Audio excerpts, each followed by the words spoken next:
بالخصوص اسٹیج پر رونق افروز علماء کرام، السلام علیکم ورحمۃ اللہ۔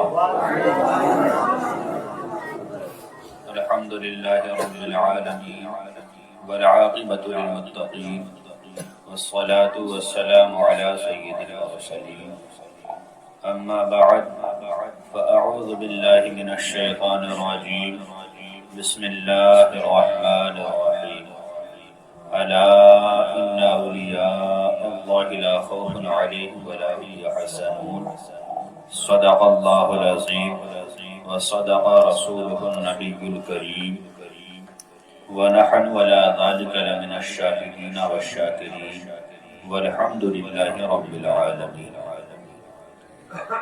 غوث اعظم بامن بے سر و سامہ مدد، قبلہ دی مدد کعبہ ایماں مدد، بگرداب بلا افتادہ کشتی، ضعیفانوں شکستہ رات و کشتی، وحق خواجہ عثمان ہارونی، مدد کن مدد کن مدد کن یا معین الدین چشتی۔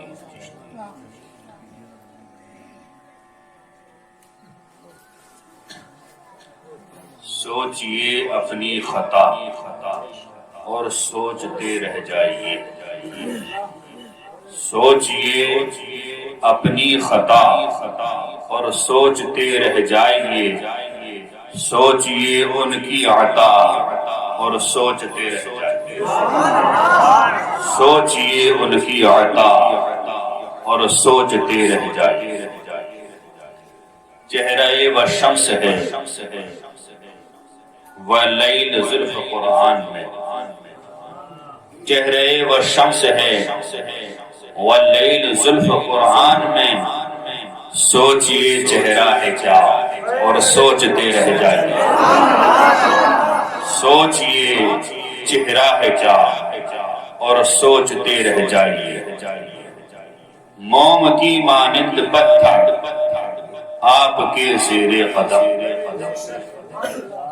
ہمارے نبی صلی اللہ تعالی علیہ وسلم جب ریت پر قدم شریف رکھتے تھے تو نقش نہیں ہوتا تھا، چھپتا نہیں تھا، لیکن پتھر پہ رکھتے تھے تو پتھر پگھل جاتا تھا اور آپ کا قدم مبارک نقش ہو جاتا۔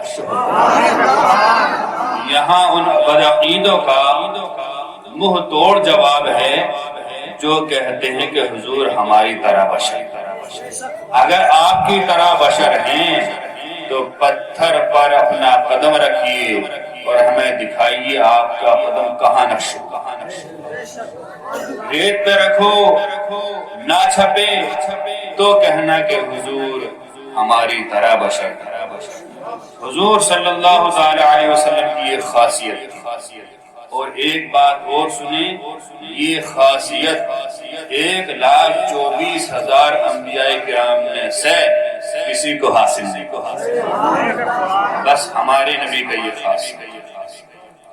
موم کی مانند پتھر آپ کے زیر قدم، سوچئے تلوا ہے کیا اور سوچتے رہ جائیے، سوچئے تلوا ہے کیا اور سوچتے رہ جائیے۔ غوث کے گھر چور آیا اور گیا بن کر ولی، غوث کے گھر چور آیا اور گیا بن کر ولی، سوچئے کیسے بنا اور سوچتے رہ جائیے، سوچئے کیسے بنا اور سوچتے رہ جائیے۔ ایک ہی پیالے میں خواجہ نے انا ساغر بھرا، یہ کرامت بہت مشہور ہے، آپ حضرات فوراً سمجھ گئے۔ ایک ہی پیالے میں خواجہ نے انا ساغر بھرا، سوچئے کیسے بھرا اور سوچتے رہے۔ سوچئے کیسے بھرا اور سوچتے رہ جائیں۔ 12 برس خود نہیں کھایا، خود ہی اوروں کو کھلایا۔ 12 برس خود نہیں کھایا، خود ہی اوروں کو کھلایا۔ سوچئے صابر ہیں کیا اور سوچتے رہے۔ سوچئے صابر ہیں کیا اور سوچتے رہ جائیے۔ سوچئے اپنی خطا اور سوچتے رہ جائیے۔ سوچئے ان کی عطا اور سوچتے رہ جائیے۔ اللہ کے نبی صلی اللہ علیہ وسلم ترمذی اور مشکاہ شریف کی حدیث شریف ہے، حضور صلی اللہ علیہ وسلم ارشاد فرماتے ہیں اول الناس یوم القیامت اکثرهم علی الصلاۃ، بروز قیامت میرے سب سے زیادہ قریب وہ ہوگا جس نے دنیا میں سب سے زیادہ مجھ پر درود شریف پڑھا۔ اور ایک حدیث شریف میں حضور صلی اللہ علیہ وسلم اس طرح ارشاد فرماتے ہیں من صلی علیہ 50 صلاة حین یصبح عشرا وحین یمسی عشرا ادرکتہ شفاعتی یوم القیامہ۔ حضور فرماتے ہیں جو مسلمان مجھ پر صبح کو محبت کے ساتھ 10 مرتبہ درود شریف پڑھے گا اور شام کو محبت کے ساتھ 10 مرتبہ درود شریف پڑھے گا، بروز قیامت وہ میری شفاعت پائے گا۔ آئیے حضور صلی اللہ علیہ وسلم کے درود شریف کے انعامات کو مد نظر رکھتے ہوئے حضور صلی اللہ علیہ وسلم کی بارگاہ میں درود شریف کا نذرانہ عقیدت پیش کریں۔ ولندازہ سے سنیں اللہ رب محمد صلی اللہ علیہ وسلم نحن عباد محمد صلی اللہ علیہ وسلم صلاة و سلام علیک یا رسول اللہ صلی اللہ تعالی علیہ وسلم۔ غوث اعظم در بیان اولیاء چو محمد در بیان انبیاء۔ غوث اعظم رضی اللہ تعالی عنہ کا اولیاء کرام میں وہی مقام ہے جو مقام انبیاء کرام میں ہمارے نبی صلی اللہ علیہ وسلم کا۔ جس طرح ہمارے نبی صلی اللہ علیہ وسلم نبیوں کے سردار ہیں، اسی طرح غوث اعظم رضی اللہ تعالی عنہ ولیوں میں ولیوں کے سردار ہیں۔ سردار کیسے ہیں؟ بغداد کی جامع مسجد میں ایک مرتبہ حضور غوث اعظم رضی اللہ تعالی عنہ تقریر فرما رہے، تقریر فرماتے فرماتے آپ نے کہا قدمی ھذہ علی رقبتی کل ولی اللہ، میرا یہ قدم اللہ تعالی کے ہر ولی کی گردن پر ہے۔ گردن کا مطلب یہ نہیں، قدم کا مطلب یہ نہیں کہ واقعی حقیقی قدم جیسے ہمارا اور تمہارا قدم ہے کسی کی گردن پر رکھ دیں، یہ مراد نہیں، بلکہ مراد یہ ہے کہ میرا مرتبہ تمام اولیاء کرام سے بلند ہوا۔ آخر یہ اعلان آپ نے فرمایا اور زہے نصیب آپ کی قسمت ہماری قسمت یہ سب سے پہلے جواب خواجہ غریب نواز نے دیا۔ خراسان کی پہاڑی میں آپ محو عبادت ہیں، آپ نے سنا بغداد کی زمین سے عبد القادر جیلانی نے اعلان کر دیا کہ سردار ہوں۔ آپ پہاڑ کی کھو میں خالی جگہ میں بیٹھے ہوئے اللہ کر رہے تھے، وہاں سے نکلے اور نکلنے کے بعد آپ نے ارشاد فرمایا بل علی عینی و راسی، اے میرے سرکار حضور غوث اعظم آپ کا قدم مبارک میری گردن پر ہی نہیں ہے بلکہ میری آنکھوں پر ہے، میرے سر پر ہے۔ قسمت کی بات دیکھیے کہ جواب دیا تو ہندوستان کے شہنشاہ غریب نواز نے، جو بات بادشاہ کی ہوتی ہے وہی بات اس کی درجہ کی مانی جاتی ہے، جو بات امام کی ہوتی ہے وہی مقتدی کی بات مانی جاتی ہے، جو بات پردھان کی ہوتی ہے وہ پورے گاؤں کی بات مانی جاتی ہے، جو بات پی ایم کی ہوتی ہے وہ پورے صوبے کی بات مانی جاتی ہے، جو بات سی ایم کی ہو پورے اسٹیٹ کی بات مانی جاتی ہے۔ تو غوث اعظم رضی اللہ تعالیٰ عنہ کے ارشاد کا جواب سب سے پہلے غریب نواز نے دیا۔ گویا کہ غریب نواز ہمیں یہ بتا رہے ہیں، غوث اعظم کو یہ بتا رہے ہیں، اے غوث اعظم تمہارے سب سے زیادہ چاہنے والے، سب سے زیادہ ماننے والے، سب سے زیادہ محبت کرنے والے میری برجا یعنی ہندوستان میں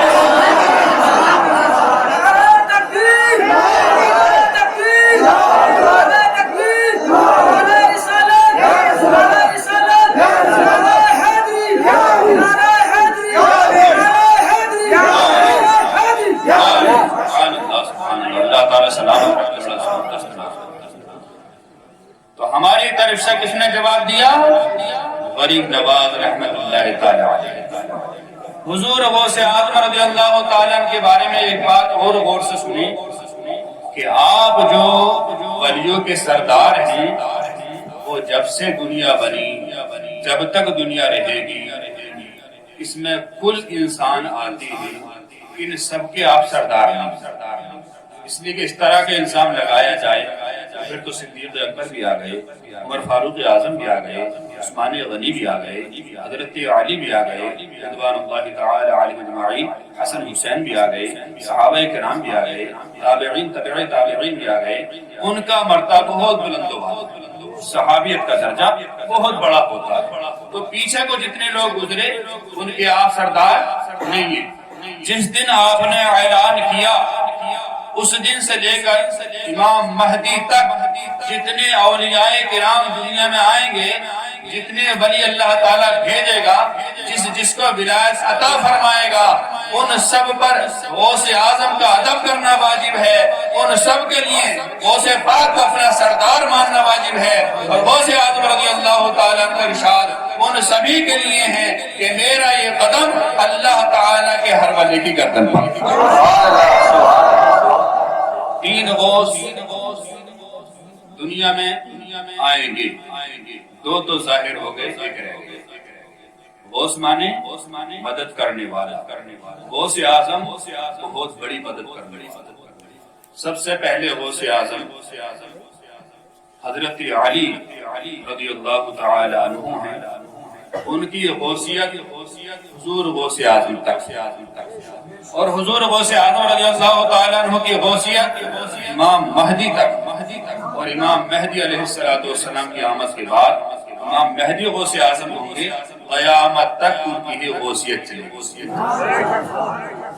اور اس دنیا میں اللہ تعالی نے 1,24,000 کم و بیش انبیاء کرام دنیا میں بھیجے، لیکن اولیاء کرام انلمیٹڈ، ان کی کوئی گنتی نہیں، نہ 1,24,000 نہ 2,24,000، کچھ نہیں کہہ سکتا، کروڑوں اربوں، اور جتنے چاہے گا اللہ تعالیٰ ولی بھیجتا رہے، کوئی اس کی تعداد مقرر نہیں۔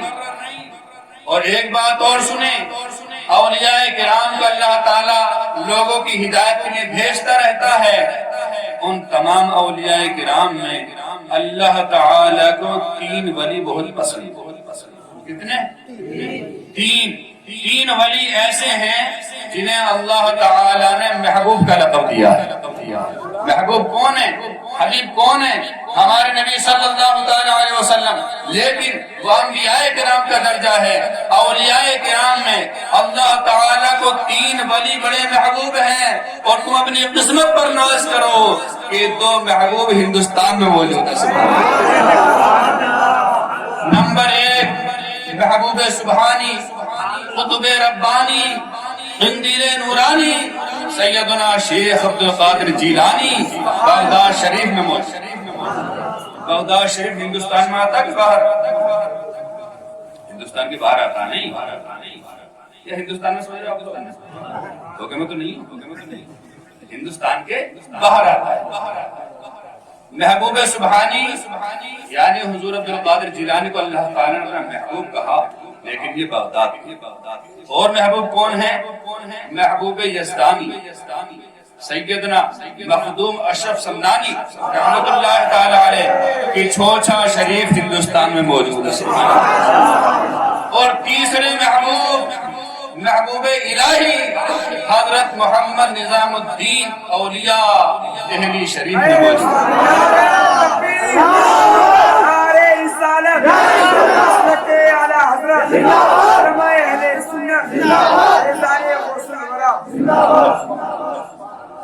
تین لوگوں کو محبوب کہا گیا اولیاء کرام میں. انہیں محبوب کہا کیوں گیا؟ ان کی وجہ کیا ہوئی؟ اللہ تعالی نے محبوب بنایا کیوں؟ حضرت امیر خسرو رحمت اللہ تعالی علیہ نظام الدین محبوب الہی کے مرید اور مرید بھی ایسے زبردست کہ مرید رشید، خاص مرید. ہر انسان کا ایک مرید خاص ہوتا ہے، ہر استاد کا ایک شاگرد خاص ہوتا ہے، ہر گاؤں میں رہنے والے کا یا شہر میں رہنے والے کا ایک دوست بہت خاص ہوتا ہے. جیسے ہمارے شاگرد رشید مولانا بلال صاحب، شاگرد تو بہت ہیں لیکن انہیں کچھ زیادہ ہی پیار ہے ہم سے اور ہمیں بھی کچھ زیادہ ہی پیار ہے. اسی طرح امیر خسرو رحمت اللہ تعالی علیہ محبوب الہی کے مرید ہیں. اجازت طلب کرتے ہیں حضور میں ابو علی قلندر سے ملنا چاہتا ہوں. کہا جائیے مل کر آئیے. آپ گئے ان کے پاس، عشاء کی نماز پڑھی اور عشاء کی نماز پڑھنے کے بعد ابو علی شاہ قلندر رحمت اللہ تعالی علیہ سے بات چیت ہوئی. کہا کیا نام ہے؟ کہا امیر خسرو. کہاں سے آئے ہو؟ دہلی سے آیا. کس کے مرید ہو؟ نظام الدین کے مرید. کہا تمہیں ایسا پیر ملا؟ کہا کیا پریشانی، کیا کمی ہمارے پیر میں؟ کہا تمہارے پیر ہمیں حضور کی محفل میں نظر نہیں آتا. کہا حضور کی محفل میں؟ کہاں حضور کی محفل؟ چلو ہمارے ساتھ. کہاں چلنا؟ کا ہاتھ لاؤ. دونوں ہاتھ ملائے. کہا درود شریف پڑھو. درود شریف پڑھی. آنکھیں بند کرو. آنکھیں کھولی تو پہلے آسمان پہ موجود. دیکھا کہ وہاں ایک جلسہ ہو رہا ہے. حضور صلی اللہ علیہ وسلم تقریر فرما رہے ہیں. بڑے بڑے اولیاء، اقطاب، اوتاد، افراد تمام وہاں موجود ہیں اور حضور کی بات، حضور کی تقریر بڑی غور سے سن رہے ہیں. کہا دیکھو کیا تمہارے پیر یہاں موجود ہیں؟ امیر خسرو نے تلاشا، سب کے چہرے تھے لیکن نظر نہیں آئے. آخرکار صبح ہوئی، ڈھل گئی رات. امیر خسرو دہلی آئے اور اپنے پیر سے کہا کہ ایسے ایسے ابو علی شاہ قلندر سے ملاقات ہوئی. وہ کہہ رہے تھے تم نے کیسا پیر بنایا ہے؟ تمہارا پیر تو حضور کی محفل میں نظر ہی نہیں آتا، کوئی اچھا پیر بناؤ. کہا ٹھیک ہے. تم نے مجھے تلاشا. کہاں تلاشا تھا؟ کہا آج اور تلاشا. امیر خسرو پھر چلے گئے ابو علی شاہ قلندر کی بارگاہ میں. پھر ملاقات ہوئی، پھر وہی جملے، پھر آپ نے ہاتھ ملائے، درود شریف پڑھوائی. آنکھیں بند کی، آنکھیں کھولی تو پہلے آسمان پہ موجود. وہاں تلاش کیا، نظر نہیں آیا. کہا اور اوپر چلو، ہمارے پیر یہاں نہیں. آنکھیں بند کی، ہاتھ سے ہاتھ ملائے، درود شریف پڑھی. دوسرے آسمان، تیسرے آسمان پہ پہنچ گئے لیکن نظر نہیں آئی. آخرکار 2 دن گزر گئے. تیسرے دن پھر نظام الدین محبوب الہی کی بارگاہ میں شکایت کی. حضور ابو علی شاہ قلندر نے پھر شکایت کی ہے کہ تمہارا کیسا پیر ہے، حضور کی محفل میں نظر نہیں آتا. کہا پھر جاؤ، پھر تلاش کرنا. آپ پھر گئے، جا کر ابو علی شاہ قلندر سے کہا پھر لے کر چلو مجھے. آپ نے ہاتھ ملائے، درود شریف پڑھی، آنکھیں بند کرائیں. دیکھا تو پہلے آسمان پہ موجود، وہاں بھی نظر نہ آئے. دوسرے آسمان پہ موجود، وہاں بھی نظر نہ آئے. تیسرے آسمان پہ موجود. سارے اولیاء، اقطاب، اغواس، قطب، غوث سب حضور کی تقریر سن رہے تھے. ابو علی شاہ قلندر بھی جاتے، بیٹھ جاتے، حضور کی تقریر سنتے. لیکن امیر خسرو کبھی ادھر کبھی ادھر، کبھی آگے کبھی پیچھے دوڑے دوڑے کر رہے ہیں، بے چین پھر رہے ہیں. آخرکار حضور صلی اللہ تعالی علیہ وسلم نے پوچھا اے امیر خسرو کیوں ٹہل رہے ہو؟ کیا معاملہ، کیا دیکھ رہے ہو؟ کہنے لگے میں اپنے پیر کو تلاش کر رہا ہوں، میں اپنے پیر کو تلاش کر رہا ہوں. کہا تمہارا پیر تمہیں محفل میں نہیں ملے گا، ہمارے پیچھے آ جاؤ، تمہاری تلاش پوری ہو جائے.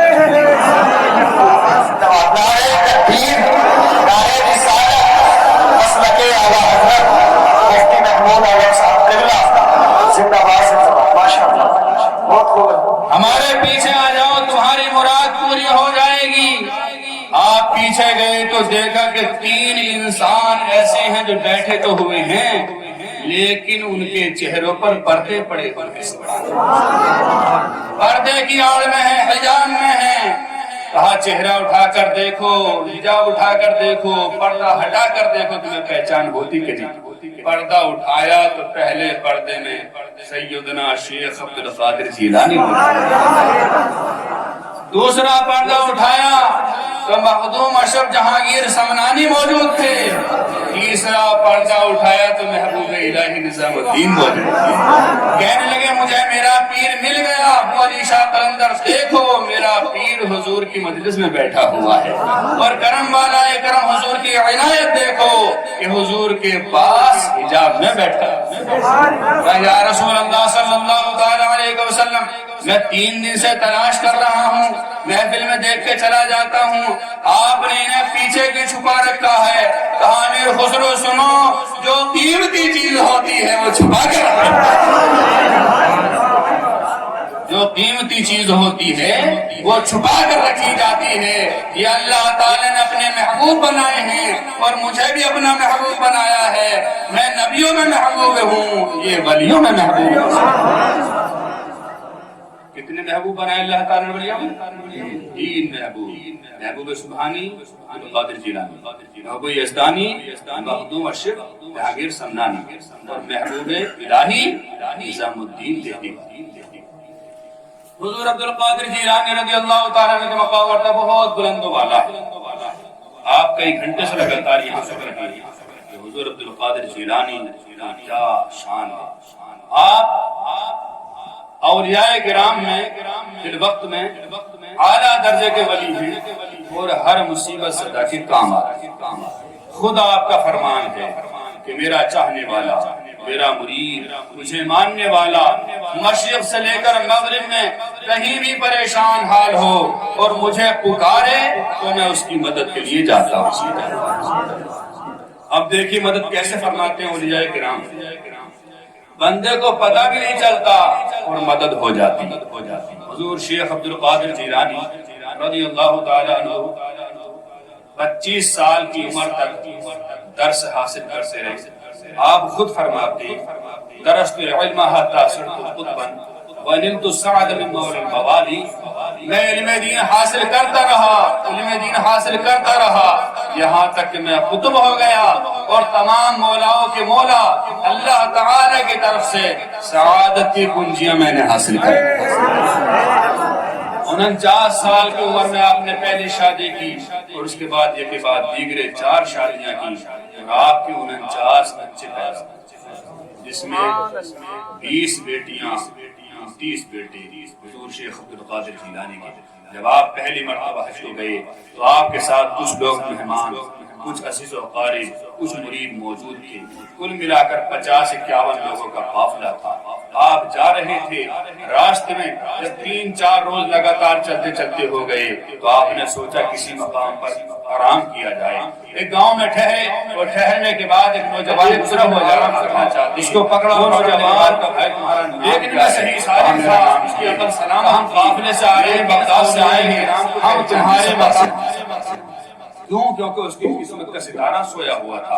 اس نے سوچا 50-60 لوگ ہیں، اگر ان سے جانکاری کروں گا، پورا پتہ بتاؤں گا تو میرے گھر ٹھہر جائیں گے، کھانا کہاں سے کھلاؤں گا، ناشتہ کہاں سے کراؤں گا، چائے کہاں سے پلاؤں گا۔ گھبرا گیا، پریشان ہو گیا، کہنے لگے حضرت بات دراصل یہ معاملہ ٹھیک ہے، میں آپ کو پتہ ہوتا بتا رہا ہوں، نام بتا رہا ہوں، لیکن میں اس گاؤں کا رہنے والا ہوں، میں تو کسی اور گاؤں کا رہنے والا ہوں، کسی اور سے بات چیت کر لی۔ آپ نے کہا ٹھیک ہے، آگے چلو۔ آگے چلے تو آپ نے گاؤں والوں سے پوچھا، گاؤں والوں یہ بتاؤ اس گاؤں میں سب سے زیادہ غریب کون ہے؟ آج کل کے پیر تو مالدار کو تلاش کرتے ہیں، یہ بتاؤ سب سے بڑا مالدار، اچھے تکیہ، اچھا گدا کس کے لیے لگاؤ، وہاں آرام کرے گا۔ لیکن حضور عبدالقادر جیلانی کہتے سب سے زیادہ غریب کون ہے اس گاؤں میں؟ لوگوں نے بتایا کہ ایک عورت جس کا شوہر کا انتقال ہو گیا ہے، بچے ابھی جوان نہیں ہوئے سے کر کے، سب سے زیادہ غریب اور پریشان حال ہمارے گاؤں میں وہی ہے۔ آپ نے کہا اس کا پتہ بتا دیجیے۔ حضور شیخ عبد القادر جیلانی اور آپ کے ساتھ جو 50-60 لوگ تھے اس بڑھیا کے مکان پر پہنچے اور جا کر آپ نے کہا بڑی بھی میرا نام عبد القادر جیلانی ہے، میں بغداد سے آیا ہوں، میرے ساتھ کچھ مرید ہیں، میں حج کرنے کے لیے جا رہا ہوں، اگر اجازت ہو تو 1-2 دن آپ کے مکان پر آرام کر لیا جائے۔ بڑی بی نے کہا حضور شیخ عبد القادر جیلانی مکان تو بہت دور کی بات ہے، آپ کو تو اجازت ہے، آپ چاہیں تو میری پلکوں پہ آرام کریں، آپ چاہیں تو میرے سر پر آرام کریں۔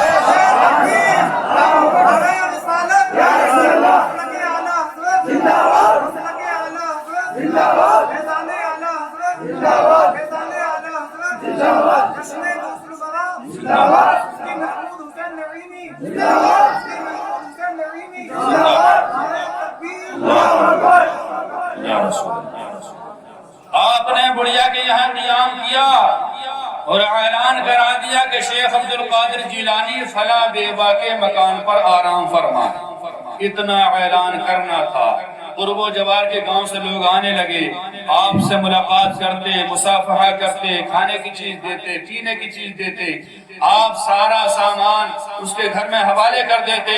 جب آپ 3 دن ٹھہرنے کے بعد اس کے گھر سے چلے ہیں تو آپ کے پاس نذرانے کے طور پر 7 لاکھ روپے آ چکے تھے، آپ نے اٹھایا اور کہا بیوہ آج کے بعد تمہاری ساری حاجتیں پوری کریں۔ سبحان اللہ، نعرہ تکبیر، نعرہ رسالت، مسلک اعلیٰ، فیضان غوث اعظم، فیضان غوث اعظم زندہ باد۔